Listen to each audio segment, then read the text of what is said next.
Om Namo Bhagavate Vasudevaya. Om Namo Bhagavate Vasudevaya. Om Namo Bhagavate Vasudevaya. Om Namo Bhagavate Vasudevaya. Om Namo Bhagavate Vasudevaya. Om Namo Bhagavate Vasudevaya. Narayanam Namaskritya. Narayanam Namaskritya. Naram Chaiva Narotamam. Devim Saraswatim Vyasam. Devim Saraswatim Vyasam. Tato Jayam Tiraye. Nashtaprayeshva Bhadreshu. Nityam Bhagavata Sevaya. Bhagavatyutama Shloke. Bhakti Bhavati Naishtaki. Before reciting the Srimad Bhagavatam, which is the very means of conquest, we first offer our respectful obeisances unto Lord Narayan, the personality of Godhead, and Narayan Rishi, the supermost human being, Mother Saraswati, the goddess of learning, Srila Vyasadeva, the author, and Srila Prabhupada, the translator and commentator on this portion of the Bhagavatam, by regular attendance in Bhagavatam class, and by rendering service to the pure devotee. All that is troublesome to the heart is destroyed almost to nil, and loving devotional service to the Supreme Lord, who is praised with transcendental songs, is established as an irrevocable fact. So, Hare Krishna. Good morning. Yeah, thank you. Reading from Srimad Bhagavatam, Canto 1, entitled The Creation. Chapter 15, entitled The Pandavas Retire Timely. And then text 44.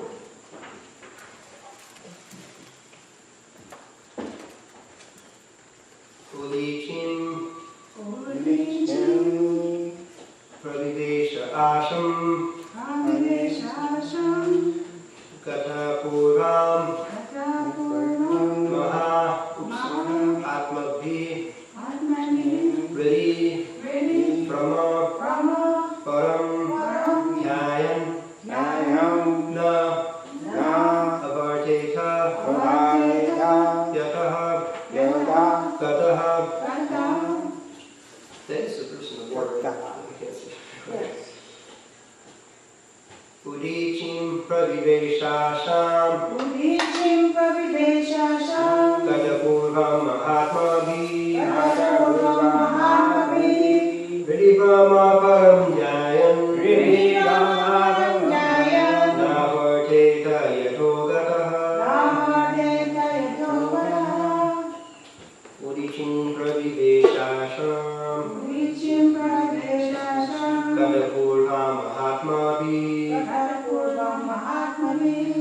Brahma Param Jayam Navarteta Yatogataha Udichim Praviveshasham Kadapura Mahatmabhi Vri Brahma Param Jayam Navarteta Yatogataha.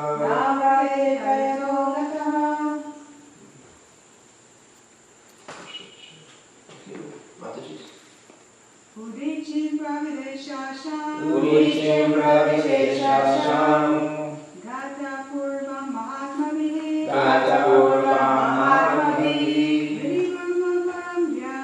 Vri Brahma Param Jayam Navarteta Yatogata Udicim Praviveshasham Gata Purvam Mahatmabhi Brahma Param Jayam Navarteta Yatogata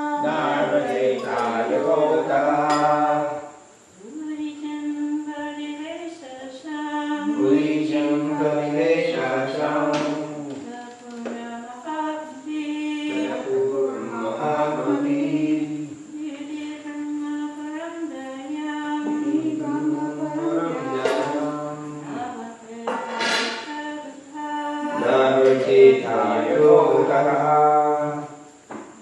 Okay. Word for it. Udicim. The northern side. The northern side. Praviveshasham. Those who wanted to enter there. Katapuram. The path accepted by his forefathers. The path accepted by his forefathers. Mahatmabhi. The broad-minded. The broad-minded. Ready. Within the heart. Brahma. The supreme. Param. Godhead. Jayam. Constantly thinking of. Na avarteta. Past his days. Yataha. Wherever. Gataha.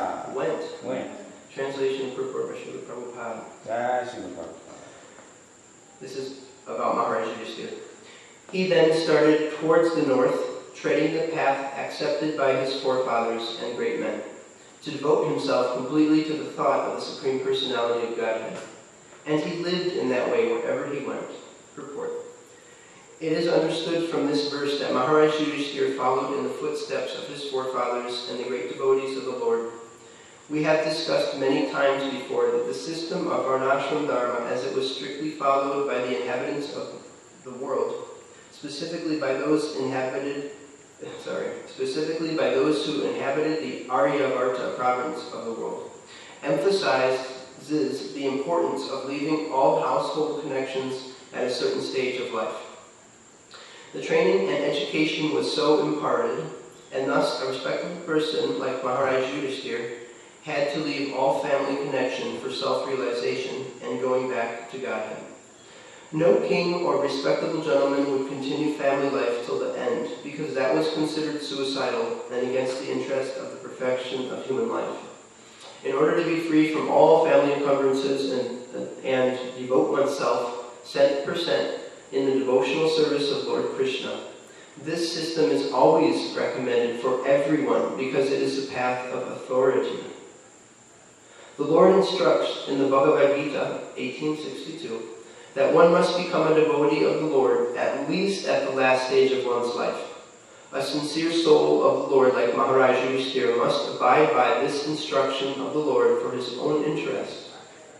The specific words, Brahma Param, indicate Lord Sri Krishna.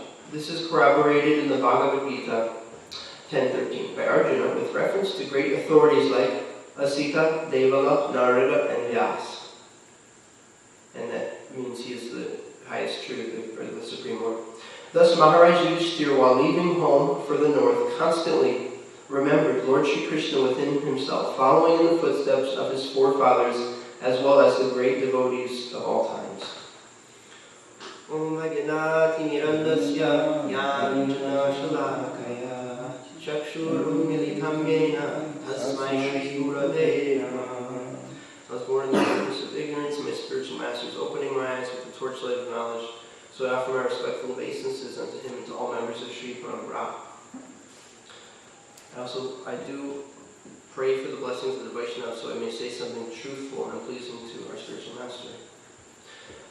So, translation again. He, Maharaj Yudhishthira, then started towards the north, treading the path accepted by his forefathers and great men, to devote himself completely to the thought of the Supreme Personality of Godhead. And he lived in that way wherever he went.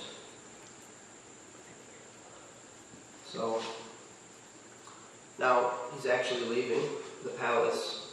He's been informed that Krishna has left, and he doesn't see any reason for being here in this world. I know this particular topic is a topic for a few verses previous and a little bit after. But I was thinking how it's interesting that's not that every Vaishnava thinks that way. Because Maharaj Yudhishthira saw all these bad signs. This is what Bhagavatam is saying. Because he saw all these signs of Kali coming, then he decided he must go. On the other hand, you have devotees, pure liberated souls coming for the same reasons. They're actually coming to the world, and they're trying to help other conditioned souls, to become Krishna conscious. And it's not necessarily that one is higher than the other. That Maharaj Yudhishthira, he didn't have such high realization. It's not like that. He's meant to be. Krishna's directing him in the heart, of course. He's meant to be with Krishna. That's his service. I remember, although I can't remember where, one place Prabhupada says that they're eternally, these Pandavas they're always traveling with the Lord, like in the material world. Something is, these devotees have different services. But anyway, it's not just that Maharaj Yudhishthira and the Pandavas left home, but he's following in the path of all the great men, all the great forefathers at the time when they become old. When they need to leave the body soon, then they shouldn't stick around and be attached. So it's not recommended for everyone, but Prabhupada, he makes it very clear that higher caste or higher varna people, they should actually do this. And of course, it's different when your family are devotees, but it doesn't say that, no, you should not do it now because your family are devotees, you can stay at home. No, it doesn't say that. We may think like that, but naturally there's affection. Even Mother Kunti, Queen Kunti said that she asked Krishna to break her tie with her family. All of her family were pure devotees, except some of the Kauravas, but her sons, everybody around her. And she said, break these, what is it called, pashabanda, or the ropes of bondage to my family. So, the person with the attitude of sannyasi has to be fearless, because naturally we'll feel alone if we don't have such high realization. We'll feel like, how can I leave? I'll be alone. But Prabhupada always says, you're not alone, you're with Krishna. Not Prabhupada only, the Shastra, we find everywhere. Krishna, they share Tishti. Krishna's in the heart of everyone. Prabhupada said he never felt alone. Of course, I'm not speaking from realization. I don't have such high realization, but the system is really mercy on people. And it's in more than just this way of renunciation, but in many ways. I think that if I were not to have the little training I got as a younger man, then I don't know how well I could just be a civilized human being. Because, there's the brahmachari training. That's one type of mercy on people. And of course, there's the ladies that get trained up in the family, and that's also mercy on them. And so there's a whole system there, is my point. It's not just that this is the climax of Varnashram, but the Varnashram system is helping everybody. Nevertheless, we have to take it up because it's still Krishna's it's his system. So it's a mercy on us, but then we, should look to those who are doing it and follow in their footsteps. And Maharaj Yudhishthira was doing that. He wasn't inventing something new. Like nowadays, it's fashionable to be an individual. Actually, the army, they changed it. It used to be all that you can be, which is, a devotee should be all they can be also. And now it's an army of one. That's like the slogan that's attracting people. You can do things all on your own. But that's actually not the way we should think. We should be resourceful, of course. We should use the God-given skills we have. But the mentality like that is not helpful, at least for becoming a devotee. Even in other cultures like in China, I don't know if this is still current, but I was hearing that like the first name is the last name kind of thing, like Chang or something. So that's actually like your family name, and then you have like an individual name, something like that. So they see themselves, and they still see themselves like this actually. I mean, they're still communists, right? They still see themselves like a unit of society, Of course now, because they're quote-unquote overpopulated, they're not allowed to have big families. But that culture was there, that you're part of the way you should see yourself more than an individual, the way you should more often see yourself is as part of a group, as part of a family. That's how the devotee exists. They exist in a group of devotees. Tandera Charana Sevi Bhakta Sane Vas. I wish to, I think it means serve the lotus feet in the association Bhakta Sane Vas, residing in the association of devotees. Janame Janame Hoye, birth after birth. So that actually will make us happy. We see that, people, I probably said this before, and you probably heard it before. There was a test, not a test, but like a poll, I guess, a happiness quotient or something. It was done all over the world. And then the people, they had the highest happiness rate were the Bangladeshis. Why? Yeah, everybody's always talking about, we need, they're starving, or we need to have mercy on them. But they came out with like the happiest, material probably. How many people have real Brahma Sukha? But they have big families, everybody is a part of a community, That's actually how we should live. And then the United States got like 35 in the list of all the countries. And Russia was like 80. It was like way at the bottom. I don't know. Some people say Russia has more culture, but the point is that we are naturally like that. We're built like that by Krishna to exist with others. So we'll be happy like that and try to be an individual that won't make us happy. So Maharaj Yudhishthira wasn't trying to be anything great. He was just trying to do his duty, following in the footsteps of the people before him, the great souls before him. So it's not, again, that devotees have to care so much about the estimation of other people. I mean, to an extent we should. Like, Prabhupada did find it important how we appear, our manner, our behavior. He would often have to correct, especially his Western disciples, how to behave properly in India, because there's a little more emphasis, there's a little more culture there, how to do things in a gentlemanly, ladylike way. So yeah, there's some need to be proper in the eyes of others, but for the sake of Krishna's pleasure. Not that we become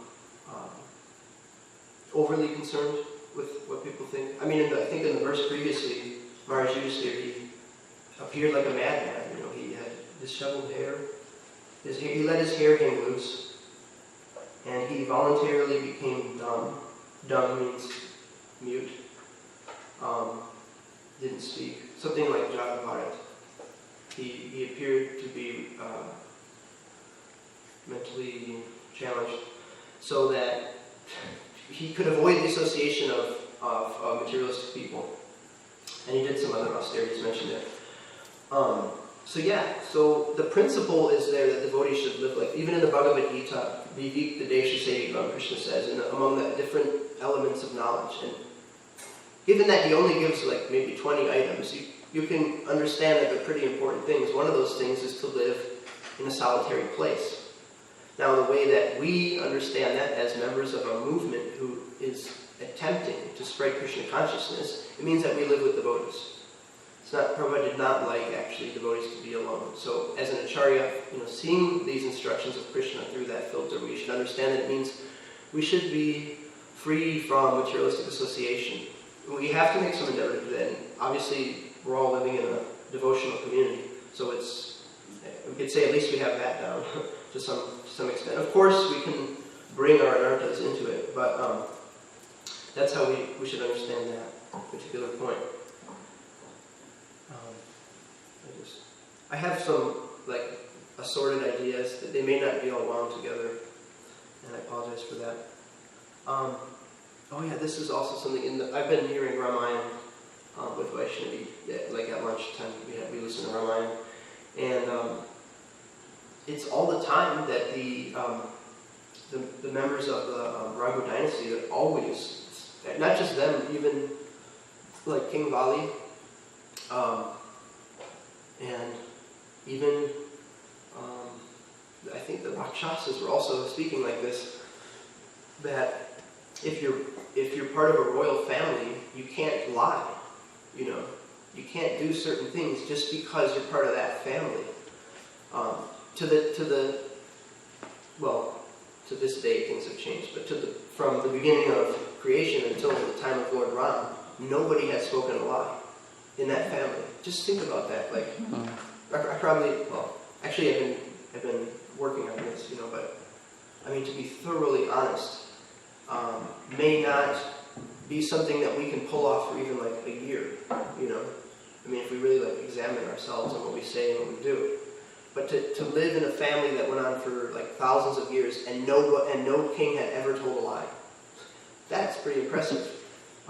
So the royalty would speak like this because they had a reputation that, I'm the king, so I can't do something that will set a bad example for someone else. So Maharaj Yudhisthira, in one sense, had to leave home like this. Of course he wanted to, but he's fulfilling this great service for everybody's benefit. If they see the king do something good, they will follow it.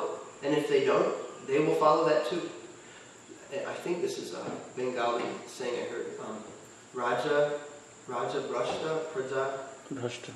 Is that it? Yeah. If the king is faulty or something like that? If king falls down, then the subjects or the prajas are also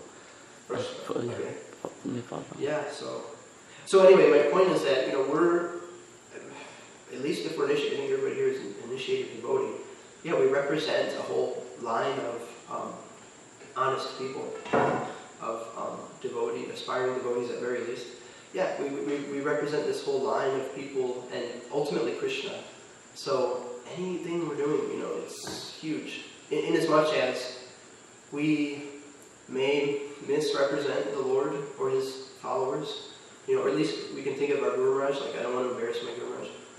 That's why we have to be our brother's keeper or our sister's keeper.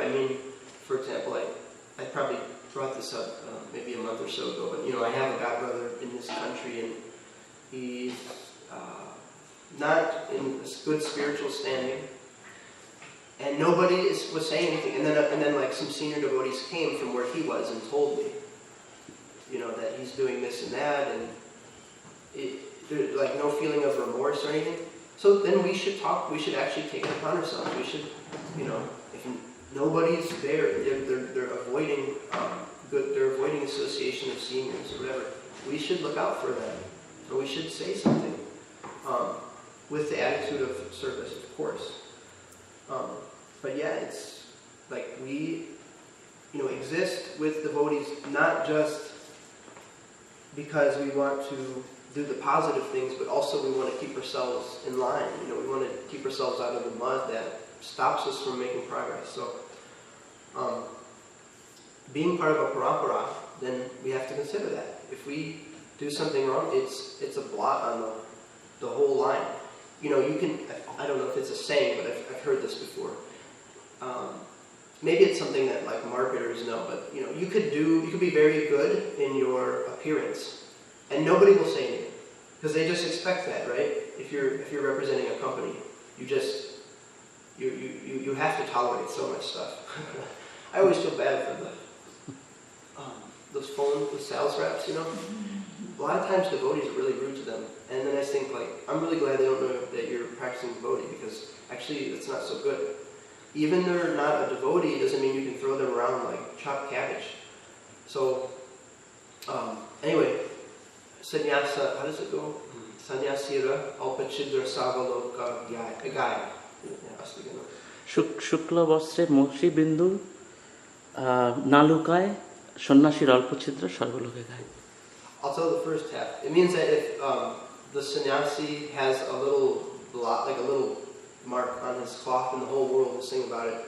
And what is the second? The first part is Shukla Vastra, means a white cloth. If you put a drop of ink on a white cloth, it cannot be hidden. It can be hidden. So similarly, if a sannyasi have a little bit, even a little bit of fault, then everybody will talk about it. You know, he'll be the talk of the town. Yeah. In one sense, the devotees have to reserve their critical, if they have the critical nature, because we should not criticize such people. On the other hand, it's good that there's so much pressure on people in positions like Maharaj Yudhisthira, because of the effect of doing something wrong, you know. So it's a great responsibility for those of the devotees who are setting an example. But again, every one of us is setting an example, even if we're not trying to, because we've made certain vows that I represent now.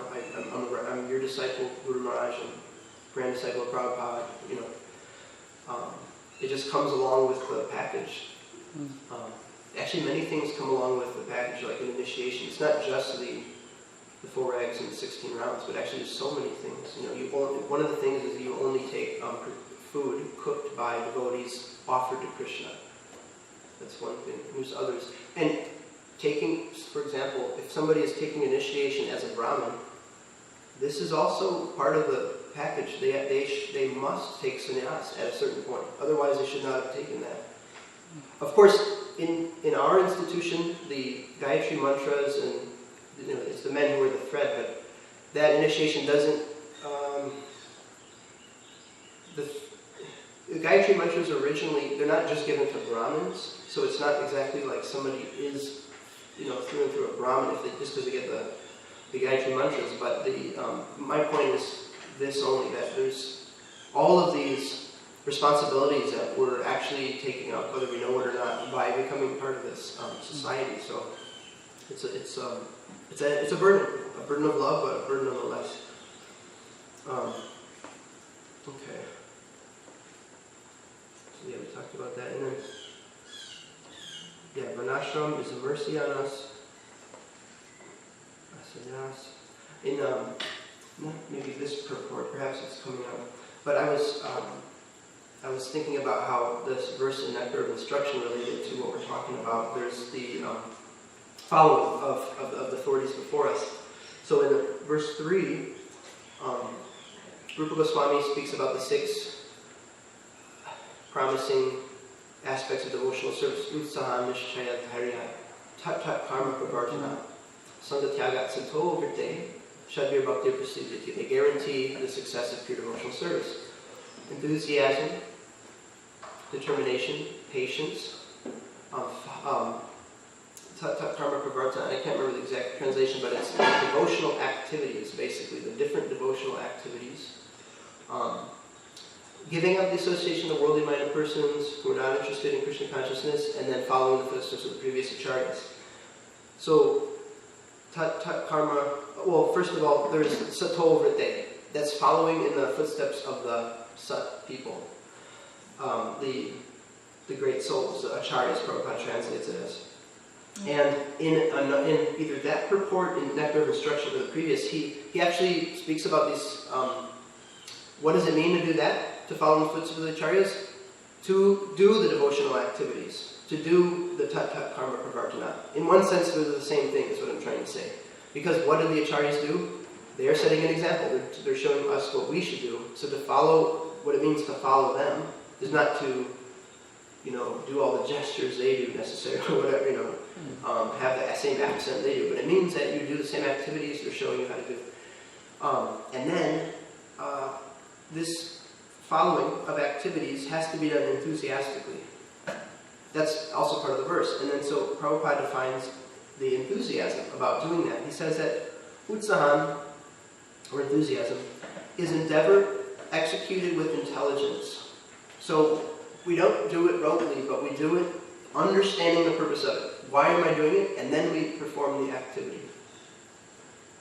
I want to elaborate. I'm trying to think of, like if we do an arti, I guess, that's something really tangible. So obviously we're doing it for the pleasure of the Lord, but for example, if you get so much into the number, I'm doing this number, doing that number, and then you're like forgetting why you're doing the thing, Or books is something I think it's tangible to consider. You go out there, but with the wrong mentality, you're not really doing the service for the people. I mean, if they take the book itself, that is good. But if you become fruitive, you're not doing this service enthusiastically according to Prabhupada's definition. You're not executing the endeavor with intelligence. And Prabhupada says that the devotees, this is right after that definition, he says, the devotees find the correct means by which everything can be utilized in the service of the Lord.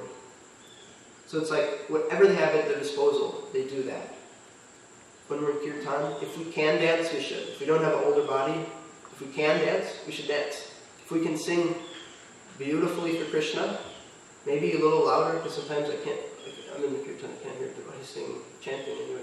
But whatever it is, we do it to the fullest. We do it, and that doesn't have to be gross, doesn't have to be like you're shouting, but whatever we're doing in the kirtan, then we do it to the full extent. If we can dance, if we know how to play instruments for the Lord's pleasure, if we can sing better, if we can sing in harmony with the other devotees. So we're always trying to think about how to utilize everything at our disposal for Krishna's pleasure. That's the idea of enthusiasm. Devotees find the correct means by which everything can be utilized in the service of the Lord. And, so we talked about that. And then, back to Varnashram.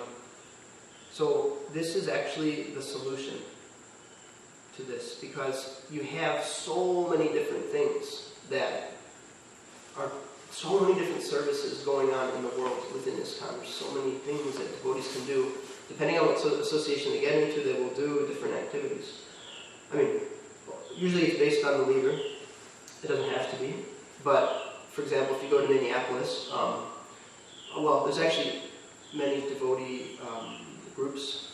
But, for example, I know one group, they're in Golden Valley, and they do home programs. That's their thing, And they also cook. I mean, these are just like common things devotees do, but they kind of focus on that thing, that aspect of like home programs. That's just what they do. So that's the kind of service you do. And you may be on a farm, and so you're definitely going to be influenced by other types of services. Not for the worse, but that's just natural. You're in a different place, in a different area. But this is actually the solution, because the Varnashram system, it accommodates all the different things that devotees can do to serve. Actually, all the human beings can benefit from it. If the government had Varnashram implemented, then everybody would benefit, even if they weren't Vaishnavas, they would benefit from it. My godbrother was challenging me, another godbrother. He was telling me, what's the solution? Even the gurus, they're all, not all, but I'm saying that on a spectrum of conservative to liberal, are like all over the place. You get disciples of one guru will be like right in the middle. You can't really tell, like, what is he? Not that we should size up devotees at like, oh, he's on this side. Not like that, but practically we can say that, some people are really pushing for liberality and some people are trying to maintain tradition. What is the solution to that? Because it's almost to the point where devotees can't cooperate sometimes.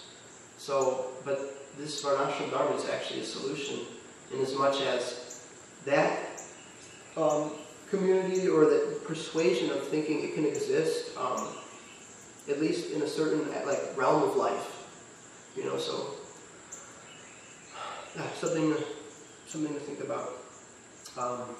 And then training was one of the last things I wanted to bring up, because this, we don't have so many examples of such renunciation. We do it. We're fortunate this time. We have a lot of devotees who are very renounced, both men and women, undoubtedly. But nevertheless, to take up the lifestyle like Maharaj Yudhisthira is doing right now. Of course, he's doing something that is even more extreme than you'll find the devotees in ISKCON doing regularly. He's actually going to a forest to live in it looks like the Himalayas, north of Hastinapur. It's probably the Himalayas. I don't know any other mountains over there. That's very extreme. Of course, that was the thing to do at that time. And so, but even though there's many examples, it's not like we were brought up in a family of people that do that. But Steve was telling me on a trip he went to Brajmala Parikrama. He was on part of the Brajmala Parikrama. They walk around the Vrindavan area, and he met one family where the man, he actually was practicing that kind of vanaprastha, where he built a little shelter away from the home, and he still had some relation with the family, but he didn't live in the house anymore. He built a little hut.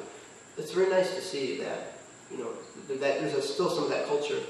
But we, I didn't grow up in a family where first of all, they're not even devotees, but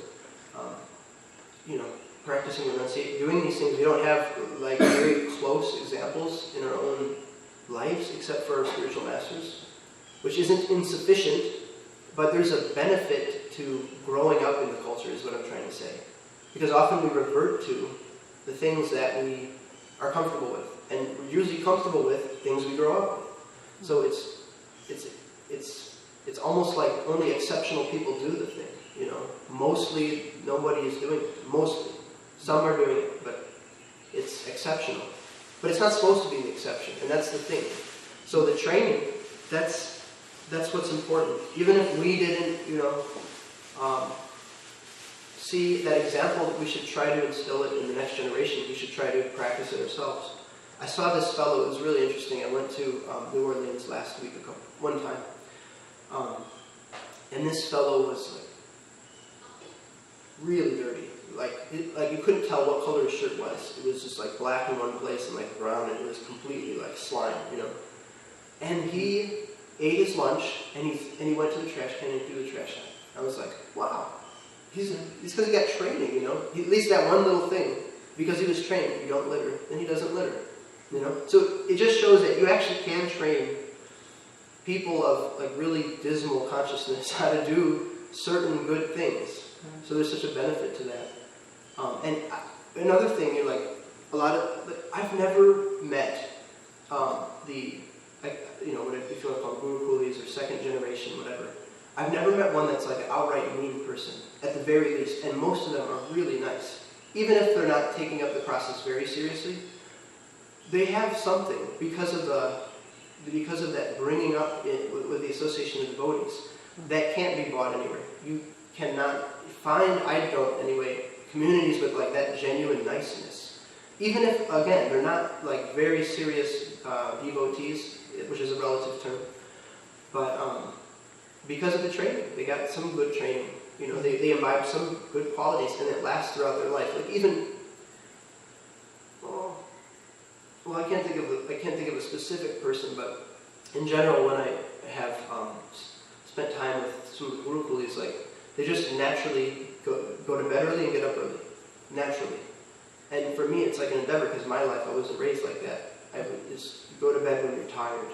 But if you're in the mode of passion, you don't do that. You just stay up and you do other stuff, and then you suffer, and then you suffer throughout your life because it's not in my mode to go to bed early. So every day I have to fight and pray. Okay, to get all my activities done with, and then try.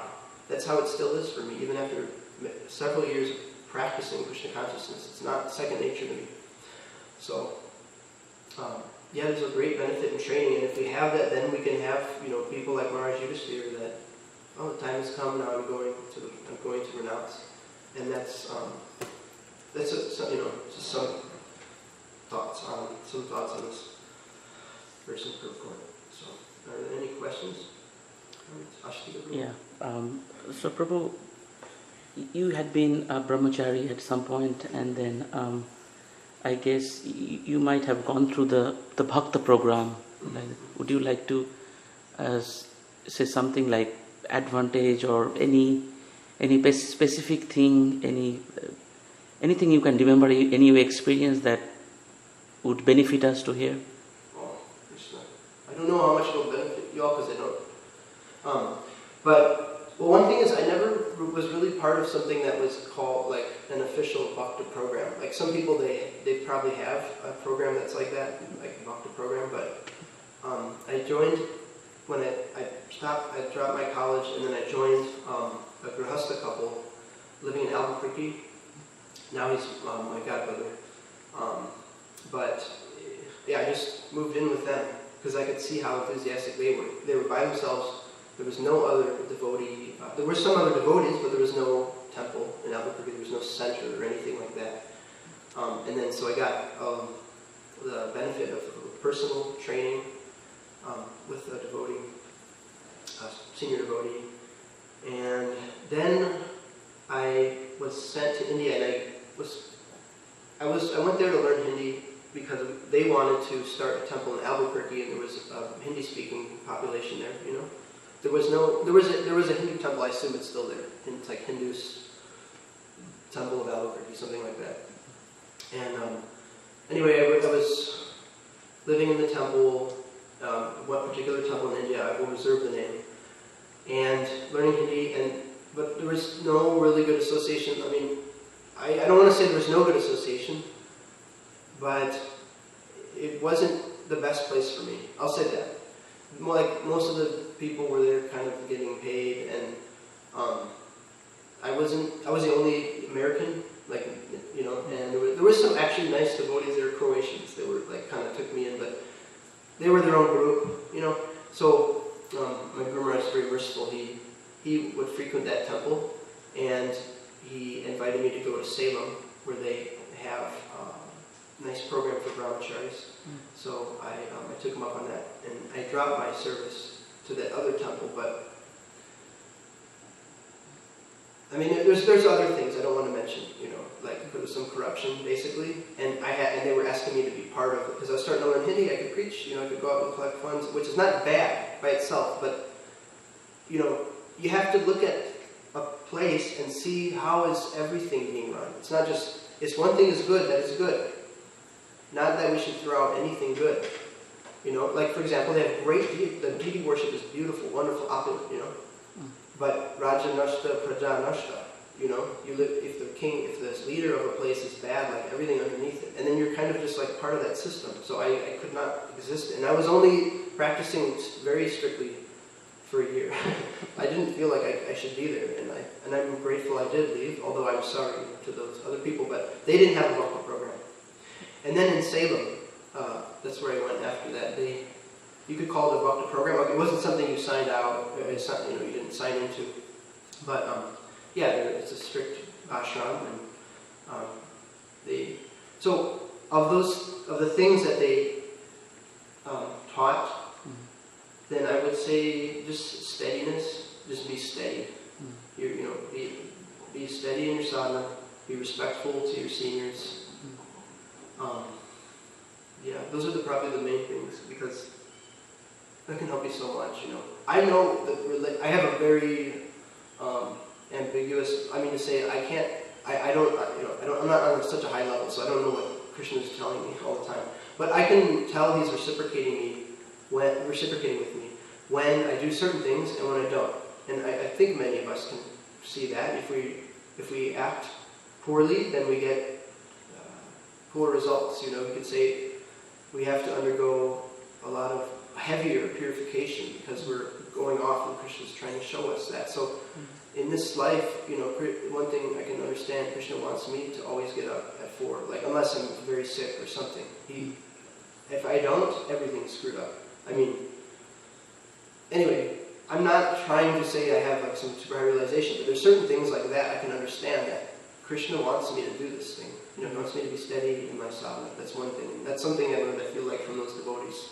And then and be respectful. Even if you really, you disagree with your senior sangha, you shouldn't be disrespectful to them. Because if you don't have that thing, you don't have anything. If the devotees aren't respecting the leaders, that whole place is ruined. Because there's no cooperation. You can't have faith in the person, So, now, again, it doesn't mean that we don't have eyes to see if something is going on. And it's not that there aren't always reasons to leave a place. But, yeah. And also this, because from now I'm not like totally fresh chicken. In other words, I'm not like completely new in the service of the Lord or of His devotees. If somebody considerably junior, if they're disrespectful to me, it's really discouraging, and you don't actually want to help them. Because what is the point, you feel, Like recently someone, like, quite, junior, not initiated, and then he chastised me. and I have actually good reasons for what I was doing, but then you feel like, what is the point of, like, trying to... It breaks the mercy, it breaks the system. And also, my Guru, I've asked, and I've heard other my godbrothers, disciples of my spiritual master, ask him, well, what if, there's a senior devotee, but they're doing this thing? They'll just throw so many questions at him, and he'll just say, it doesn't matter. You never disrespect the senior people. Now, sometimes, somebody may accept something you do or say as disrespectful, even though it's not. But still, you should try to fix that. Let them to understand that it's not. That wasn't your intention. Well, I've struggled with this a lot, actually, because of sitting here with certain devotees, challenging, and they may be wrong also. But then we should fix that thing. We should not, because it's unnecessary. If we have false ego, that's our problem. If we're getting corrected for something, even if we're right. Like Prabhupada said this, actually. Even if your spiritual master is wrong, he's right. Right? We've probably had some experience of that. Somebody that we really look up to, we know that, no, I did this. Like once, I'll tell you, I won't tell the person, but he told me to trim Tulsi a certain way, And I did, but I trimmed her back too far. Like way too far. Now I would have realized that, having taken care of Tulsi for some time. Like I know you're not supposed to go so far back on the branches. It's probably quite painful to Tulsi. But I did what he said. Like I really listened to him, and I did it, and then he chastised me. What can you do? But I didn't like challenge him or something, because that's not Krishna's system. And we see the examples of completely liberated souls, like Jiva Goswami getting chastised by Rupa Goswami for something that he was doing to serve Rupa Goswami, right? He was trying to defend Rupa Goswami's reputation because somebody was challenging the devotees in Vrindavan. And Rupa Goswami didn't have time for it, right? He just said, who cares? I have something busy. I have something better to do. I'm busy now. Yeah, I'll sign your paper. You're the Digvijay. You're the Pandit of the area. I don't care. And then that person came to Jiva Goswami, and Jiva Goswami said, you didn't defeat Rupa Goswami. I'll defeat you, just to, put this person out in his place. And then Rupa Goswami took that as an insult that he was like crossing over, So Jiva Goswami took that. He listened to Rupa Goswami and he left the area and I would say suffered. But that was the arrangement of the Lord, so we can understand, but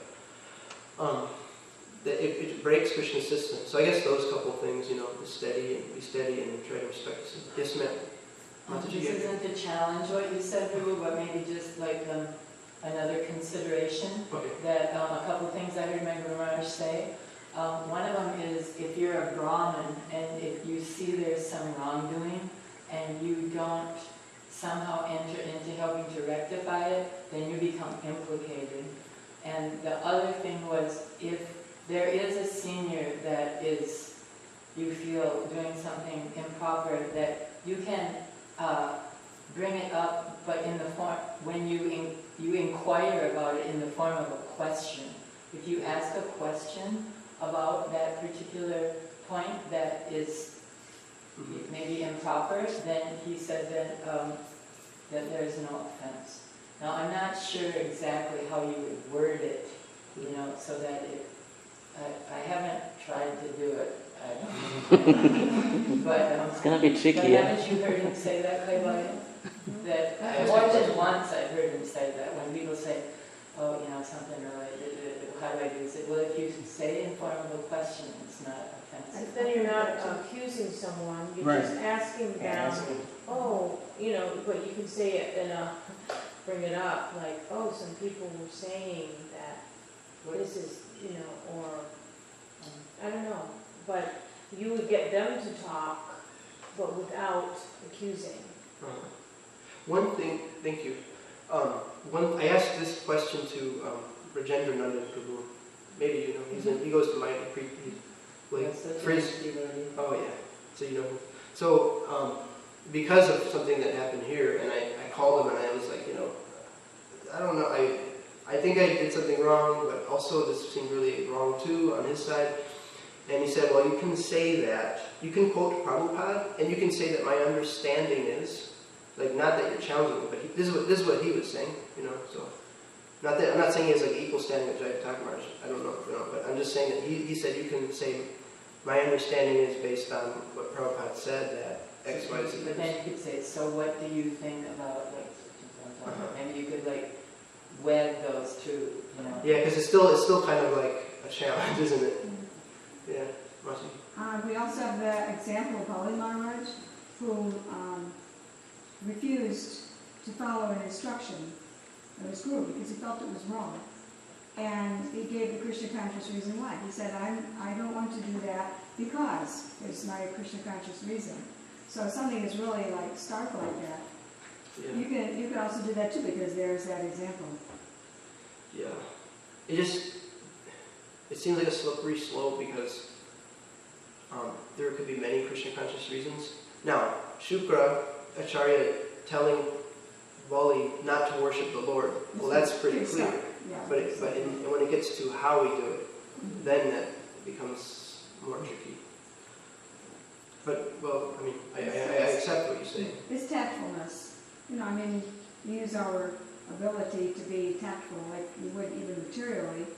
It's a process to be tactful, and respectful and tactful, but still bring something up that you feel really you have to bring up. Yeah. So. Yeah. That's why we all have to, the part that we could do for ourselves, among other things, is to educate ourselves, like what is right and wrong, by reading the books. Mm-hmm. So, maybe that's part of the solution. Yeah, Mataji? This is another topic, but just in reference to something that you said about being truthful, that is I 100% agree. I just wanted to, again, give another little perspective that, there are instances that when you wouldn't necessarily want to tell the truth. And then there's the famous story about the sage that was in meditation, or in his ashram, and then some people came running through and that were being chased by dacoits, and he had taken a vow of truthfulness, and then they said, well, where did they go? And then he said, oh, here. And so then he went and they robbed and murdered those people. So I think there are instances when you have to consider time, place, and space. That person, sage, he was said to go to hell after that, actually, because of that. He was telling the truth, and so I think Krishna tells that story in Mahabharata, isn't it? It's in Mahabharata, but it could be there. But it's in Mahabharata, yeah. Yeah. Or even Prabhupada said about a merchant or businessman, he's saying for you I make no profit. But everybody else that's nice. Yeah. Another point is we have been given Guru Sadhu Shastra. So it doesn't mean that you have to be a blind follower or just put up and shut up and obey. We have Guru Sadhu Shastra. We've been given that because we have to learn how to use it right. All of us have to grow up and learn how to do things right. And we might make mistakes sometimes. And if we make a mistake, we can offer obeisances and try to repair. But But we do have, there are things we can do. We don't have to be forced to accept something that feels wrong. Yes. Okay. All right, thank you very much. Srila Prabhupada ki jai, Srimad Bhagavatam ki jai.